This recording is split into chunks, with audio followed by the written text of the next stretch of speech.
Good morning, ladies and gentlemen. Eric Mashinsky giving you a brief update. I'm sending an email to all of our readers here in the next 30 minutes, midday lunchtime, Chicago time. I am highlighting two developments that came out yesterday that I think are important and some things that you may want to note on two special situations, one of which is sort of an old school play that those of you that have been around, we actually got involved in this deal very early on prior to a tremendous amount of action coming into it. I'm just going to pull it up. I'm not going to share my screen yet. I'll try to avoid that, but if I have to, I will. Um, Mainly, this is a company called Metallis Resources, MTS on the TSXV, MTLFF on the US OTC.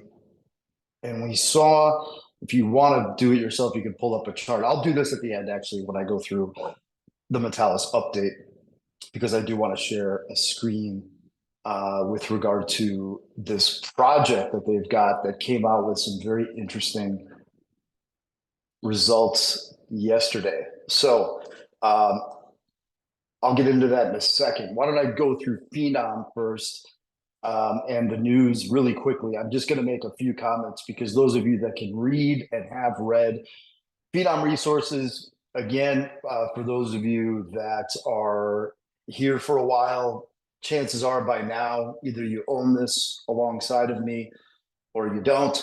My biggest position by far, and I've continued to add to my position, especially on this recent pullback down to the high 30s, low 40s Canadian, or around 30 cents USD. I don't see a ton of downside from here, even just looking at it technically from the outside, looking in and trying to stay objective. We've got a lot of support in the mid 30s. So we're not much above that now. The slide that we saw from 55 back in July down to 40 or so, and even into the 36 and a half area, which I think may have been the low. We'll see. But it's been on very low volume, which is what you want to see versus the increase from March, where we went from under 20 cents back to 57 and a half in May, and then another run back to 55 in June, and another run back to 55, or at least a consolidation during that whole time into mid-July. That was all high volume activity on the buy side, low lethargic activity on the sell side, but also lethargic on the buy side. We just came out of the August doldrums. So, it is what it is. In terms of how these things are trading on the low end of the junior market, things are still shitty, frankly. But I think Phenom looks great technically, and I just wanted to highlight very quickly because you can read about this in this email. And I would just encourage you, any of you that are gold exploration, whether you're a junkie or not, doesn't really matter. If you are a junkie, then you definitely, like me, you really want to take a look at what looks like a new deposit discovery in Nevada by Phenom from its Dobbin gold project that was acquired last year. They released samples up to 2.73 grams of gold on surface soil anomalies in Nevada, which I don't think I've heard of anything like this before. Some of you may have, but it's rare. It's very rare to pick up that type of grade on the surface. Okay. So anyway, why don't you guys read through this result if you haven't, or even if you have, take a second look, because the stock reacted a bit yesterday to this and was up, but this is huge news. And look at just Dave Matheson's commentary. He's the one that we're really betting on for Nevada gold discoveries. And the company now has 4 world-class Nevada-based gold exploration projects. 4. Dobbin being one of them, our what they call South Carlin, which is the deeper holes under and around the vanadium asset that's at surface. Nobody has given up on that, although we spent a lot of money and drilled 17 holes and didn't find a feeder zone.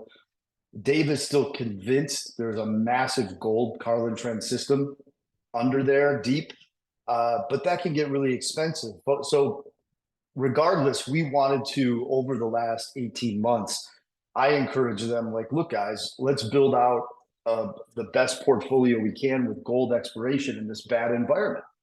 And they've done just that. And I credit Dave for giving, access really to his basement. And he was the largest claim holder in the state of Nevada for a while, years ago, and pulled out some real gems. The Dobbin situation has its own unique story. King Solomon is the most recent acquisition. They've been working on these projects for the last, couple of months, FYI. So we're going to see more news on what are they going to do at Dobbin next. I think there's actually some trenching opportunities because there is so much gold anomaly finds on the surface that they could just do some trenching and find some interesting stuff there. They will need a permit for that. They don't have the permit yet to drill. We've got King Solomon, which they've been working on, and there's been some, I think, there's been historical grades at Solomon from drilling that I believe we're going to hear about them confirming, which could be very significant within itself. But then they've been on the ground and doing field work there, Dobbin and Crescent Valley. And I think we're going to hear about Crescent Valley next in terms of what are their plans, let's say, with those three projects, because the Carlin Deep, as I like to call it, or the Carlin South, as they call it technically, with the potential gold discovery there, is on hold. We took a bunch of swings on that. We'll come back to that in a better environment where we have more funds, to be able to go and spend money on those deep holes. These, as Dave Matheson said, all three of these other projects are a shorter fuse to discovery, meaning they're shallower, they're less expensive, and boom, look at Dobbin. All of a sudden, they go out there and collect a bunch of soil samples and confirm up to 2.73 grams. I mean, even they've got between 0.1 gram per ton. I mean, that to a gram is extraordinary on the soil in Nevada. This is a potential huge undiscovered gem, guys. The backstory here is incredible. You're going to hear a lot more about this in terms of value creation on the gold portfolio side. I would just say, guys, stay tuned.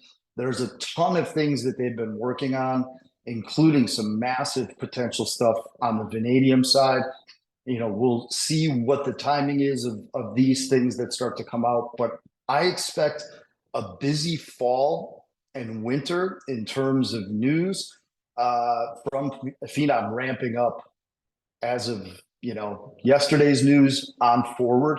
I talked with Paul Cowley recently, and they've just got a shitload of things going on, and they need to start telling the market about more of these concrete things and the work that they've been doing. So stay tuned on that. I want to focus a little bit on Metallis for those of you that are looking for some new opportunities and new blood. Let me just pull up, and I'm going to actually share my screen here on my other PC. 1 second. So deleting this. I will share my screen. And I just want to show that we've got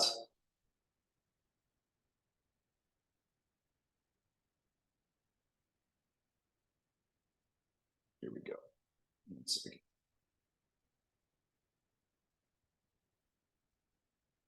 Here we go. Okay. There's a screen. We've got, zoom up a little bit here. Okay. So Metallis, we have a history with. This is a company that is built out a portfolio of gold copper projects in the Golden Triangle over a long period of time.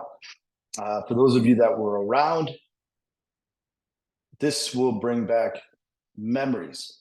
Some great for those that acted a little earlier, and some not so great for those that chased the hype train when it really got wacky. We got in, right in, I want to say, so I believe the first recommendations on Metalis were like around 35 to 45 cents. So that was somewhere, it was even cheaper than that for premium members, but it was in this area. And look at what ended up happening. This thing went from August 17 to October from under 20 cents to $2.69. The volume was incredible. You're talking about at the peak, which was literally above, this was like a $2 a share average. It traded 28 million shares. So we were talking 50 million plus a day in volume. It just exploded. This was around a potential nickel discovery right at their border from Garibaldi Resources, which we also did play. And then that whole situation, I think, was very mismanaged on the Garibaldi side, and Metallis suffered for that, and Metallis shareholders suffered for that for a long time. And we went all the way back down to the bottom of the trend at 4 or 5 cents, where I included this. I included this last September in the premium.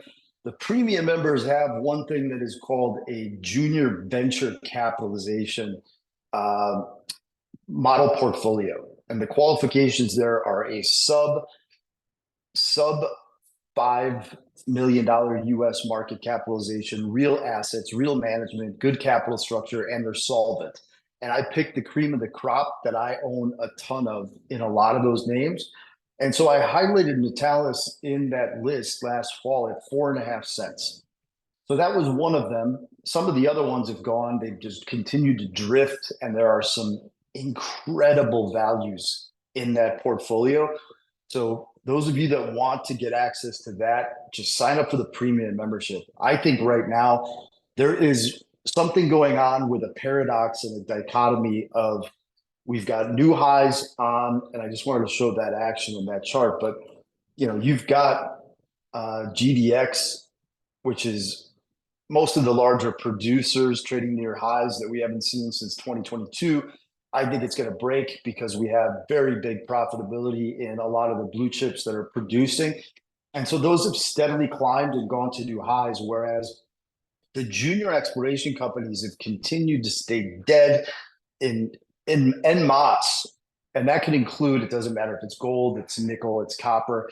If they're really small, and even if they have substantial assets in the ground, they're trading for ridiculous prices. I mean, there's one of ours that has 3 million ounces of gold in Quebec, and it's trading at $1.25 US per ounce in the ground. It's an inferred resource, but it's over a gram a ton, and it's very likely got 4 or 5 million ounces there, and it's ridiculous. You just have to buy these things and wait. And the cool thing about these little companies, even though that's not for everybody, because you can't really buy a ton of these situations. But my theory is you don't need to own a ton of these in terms of dollars or shares for it to turn into a lot of money.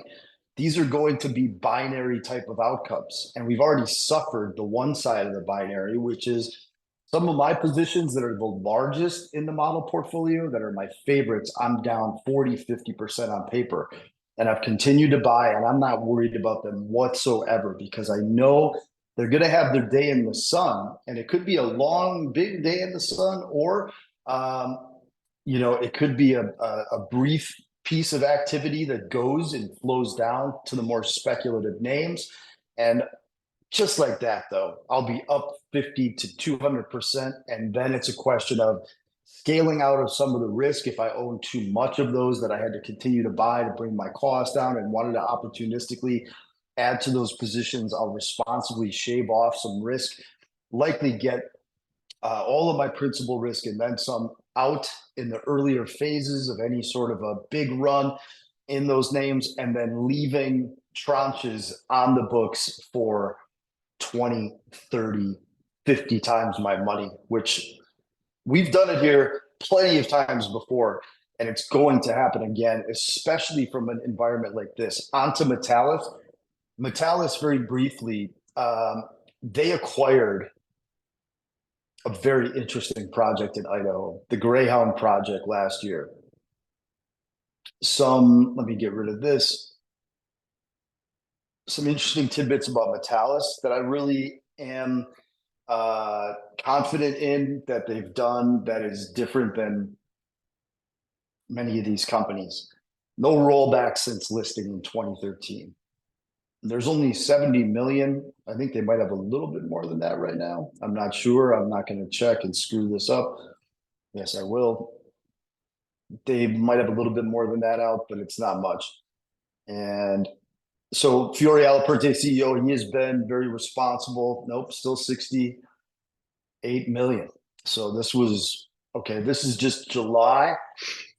So now the stock has gone from 4.5 to 15, 16, 17 cents Canadian, and it's just sort of phased up. And part of that, so they've gotten this asset that is incredible because it has not been drilled or operated on in any sort of a formal modern fashion. And a family owned this. It hasn't been touched or even on the market for 40 years. A whole generation has passed. But this deal is in very close proximity. And a lot of these companies talk about proximity, and they say that we've got the same geology as this, asset uptrend, and it'll be like 400 kilometers away. This one is 21 miles away. It is the Stibnite project and going to be mined, owned by Perpetua Resources, which I'm very familiar with because it is mainly backed by John Paulson, the billionaire out of New York. And some of you may know I'm a fan of one of the other companies that they own a control position in, International Tower Hill Mines.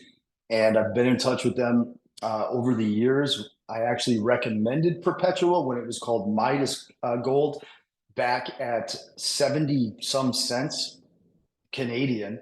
And now, that stock, let's look at this bad boy. You can see what's happened with Perpetua.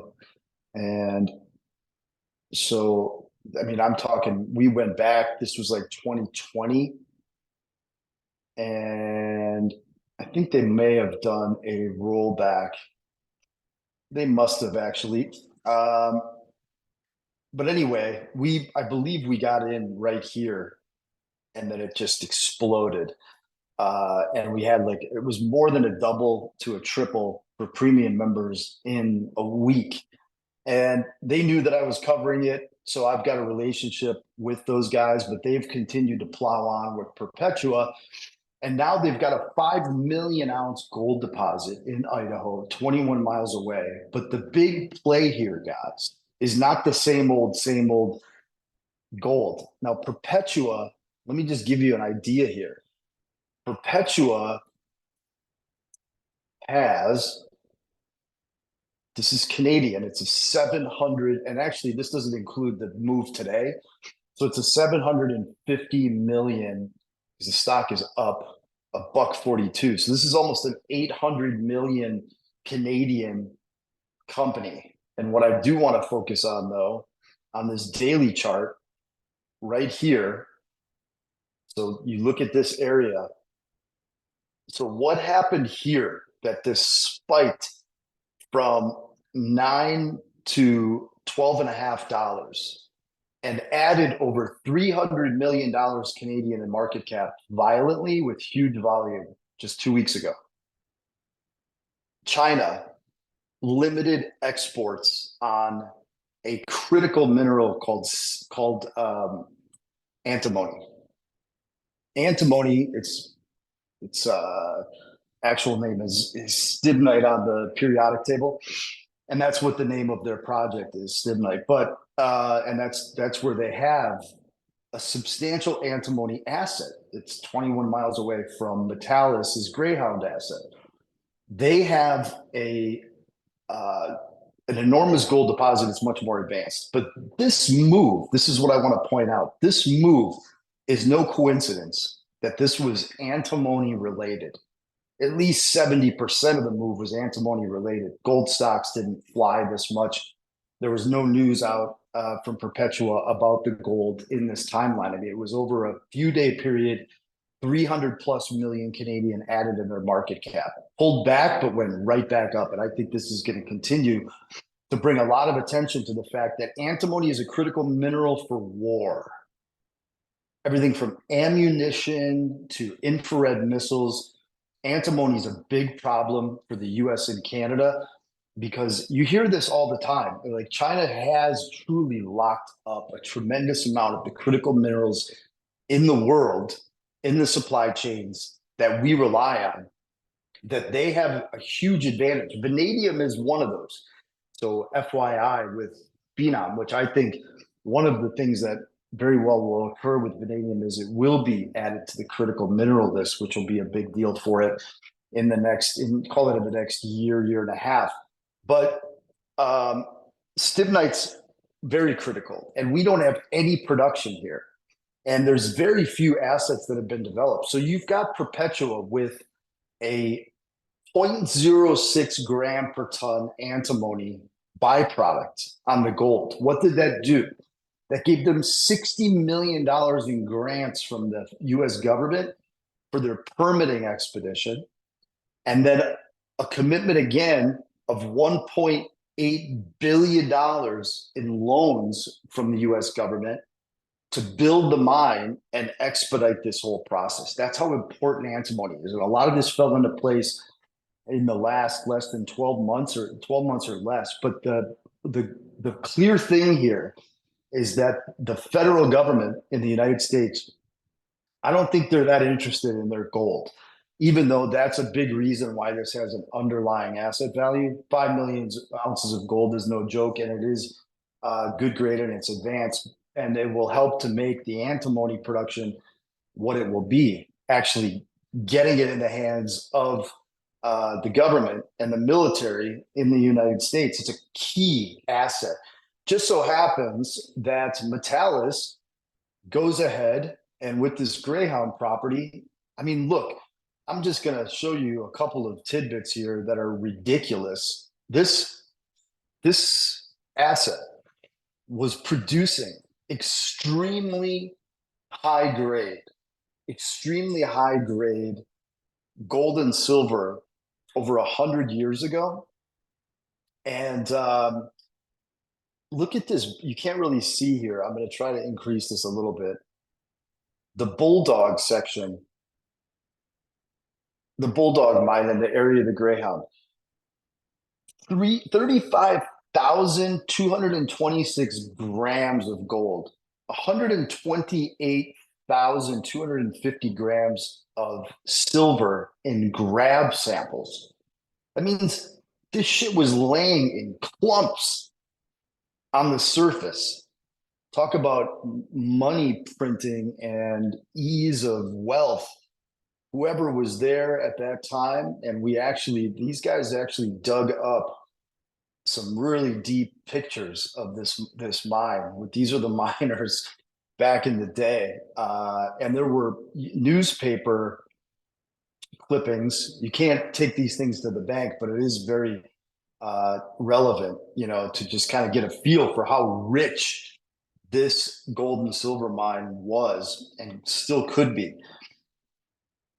1,030 ounces of gold and 3,750 ounces of silver. Incredible.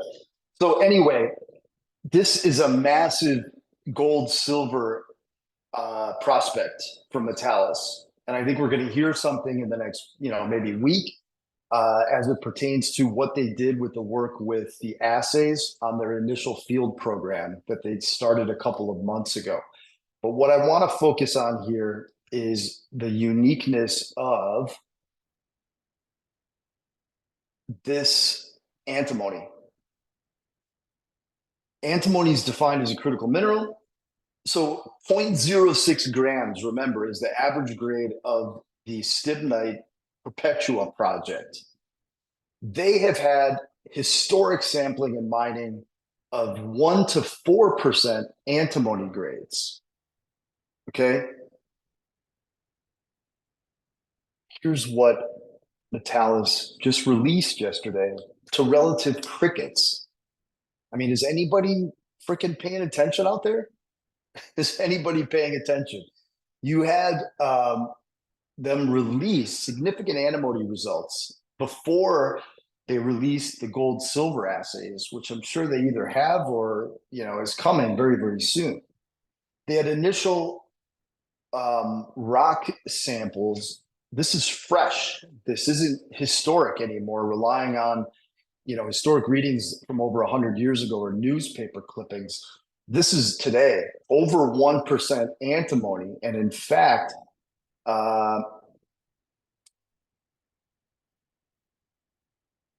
they had some that were well over that. Let me just make sure I'm getting this right. But there was well over 1% grab samples, and this is huge. This is absolutely huge. 559 soil samples, 133 rock samples. 12% of the rocks returned over 1% stibnite, which is antimony. Oh, the most elevated antimony assay from Bulldog, which is the area that I showed you, had those ridiculous gold and silver grades. 4.5% antimony from semi-massives. Guys, like, I don't know. What I think could happen here, you make your own decision. I have taken a fresh position in Metallis since we recommended it back in the fall. It wasn't really based on, the antimony side of the equation. I believed that just their main core Kirkham property in BC was getting very, very ridiculously cheap. And then in addition to that, because of the way the stock has been and the company's been managed with, not lax or carefree or careless dilution, been very carefully managed, step at a time. These guys, I knew it was just getting really stupid. So the stock on my books from buying last year at 5 cents Canadian is already up 3.5x. But I've bought more stock as recently as this week, early this week, at 17 cents Canadian. So my cost on it, I don't know exactly where it is. Hopefully it's still under a dime. But I was buying more the last few weeks because I started to learn more about the antimony story. And the fact that this antimony story, what could happen here, let's see what happens. Next, we're going to have these grab samples, assays, rock samples for more modern readings of what they find with gold silver assays. I don't know what that's going to look like, guys, but it's highly likely that there's going to be some level of exciting stuff. And when you have things laying on the surface that are boulders of gold and silver, even if it was 100 years ago, they may have found some little pieces sticking out of the ground. And then they also have an added area. I don't know what all work they did in that space, but anything around this bullfrog spot is the bulldog spot is potentially like off the charts. Plus, you're dealing with a situation where this company has an $11.6 million Canadian market cap versus almost 800 million for Perpetua. Now, I'm not comparing the two because the stage of development at Perpetua is much more advanced, but how did it get to be so big? A lot of that is because of the government backing and expediting in grants and loans because they want the antimony. I think the antimony thing here, like, you guys tell me, is there any other antimony play? There's one company, and I've been watching this chart. US Antimony Corp. Look at that chart. That's what Metallis is probably going to start looking like. I mean, see what happened on the news from China here? Stock doubled for US antimony. I'll take my bets on the Metallis antimony any day of the week because they've got a lot more work to do to start catching up to perpetual. But if they continue to find antimony on surface, they'll do some trenching, I think, that they can end up finding more. And then we'll see what happens with their actual, first modern drill programs there. They're going to have to raise a bit more money soon, I think, of which, our group will participate in. Most likely, if it doesn't just take off on us. I thought actually when I read the antimony news yesterday morning, I'm like, this thing could open up at 30, 40 cents. And it's still sitting at 17. So I wanted to bring it to everybody's attention, something for you to look at. I mean, look, it's barely trading, so you have to be careful. You put in limit orders if you're going to do something. But it's just, this is this very special situation, in my opinion, guys. And I'm going to leave it at that. Cheers.